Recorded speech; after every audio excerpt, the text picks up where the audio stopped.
Hi everybody, February 2nd, 2014, Northeast Indiana.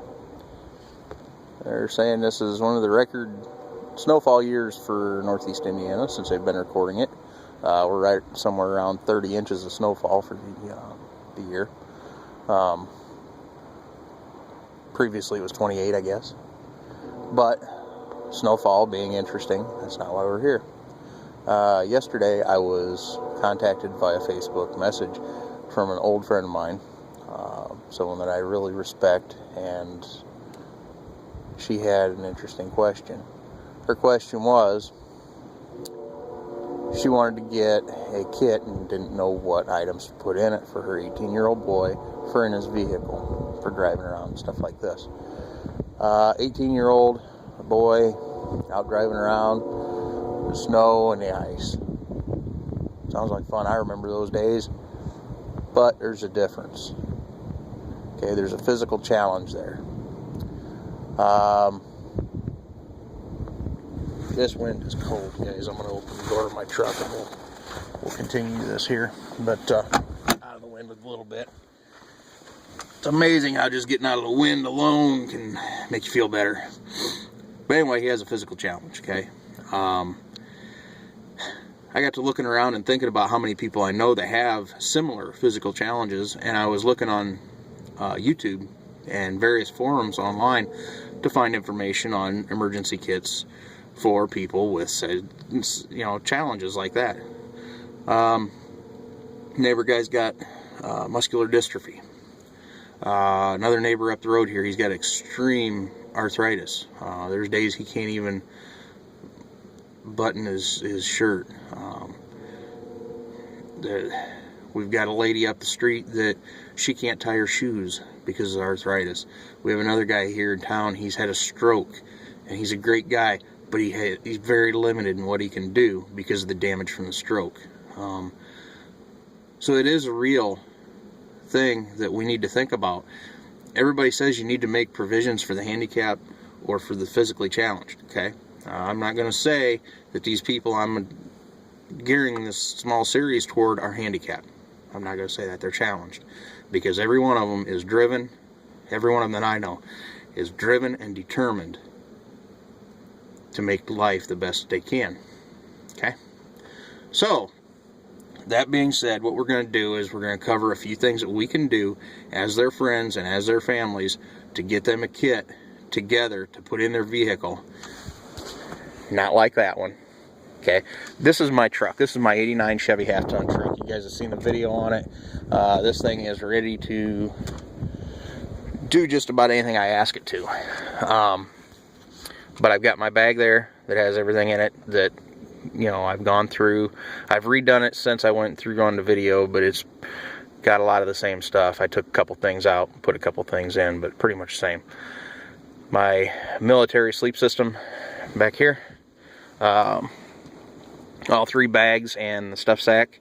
Notice it is not compressed. Okay. My small pack, my small kit that I did a video on. There's a lot in that little kit. Really, for somebody who's trained, that's all you're going to need. But for somebody with a physical challenge, you're going to need more. And then we got this. Okay, this is going to be our premise for our kit. I want to be able to fit everything in this bag and have it be functional. This is a bag that my parents got every one of us for Christmas this year. I'm not sure where they got it. I don't know anything about it. I just know they got one for everybody. It's called Shock Doctor. Shock Doctor Hardcore Protection Fearless Performance. I don't know anything about the bag. All I know is they got them for us and they had some stuff in them. Okay. This is a great bag just for this. Now, we're going to go through it. We're going to put things in it. I like the orange. It shows up. That's a big thing with somebody who's challenged. They're going to need to be seen. They're going to need to be found.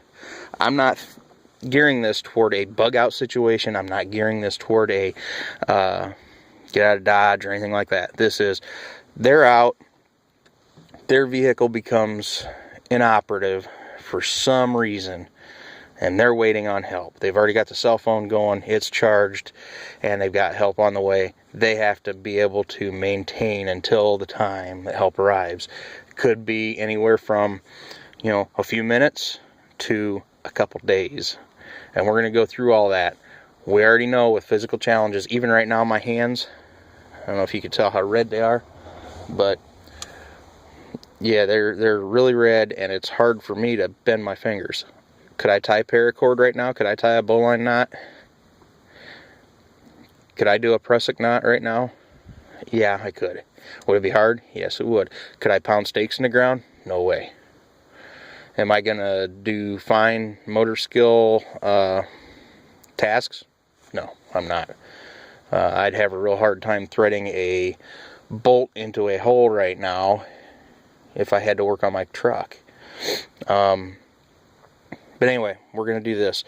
We're going to get things set up in this bag so that we can function easier. And we're going to use the vehicle as the base, okay? We're going to say this is your base camp until help arrives. So, we're going to be saddled with physical challenge. We're going to be saddled with inclement weather, not knowing when help's going to arrive, unable to do fine motor skill tasks, but we're driven and we're determined, and we're going to fit in that bag the kit that we need. Okay? Can we do it? Sure we can. Have people done it with less? Absolutely. Will people do it with less later? You know, yes, in the future they will. Will they do it with more? Sure. If you can get more, do it, by all means. But, you know, for this is what we're doing. Simple kit that we can get put together for not a lot of money to still take care of people. Okay? So this is the introduction to the series on physical challenges. Now, how do I want to word that?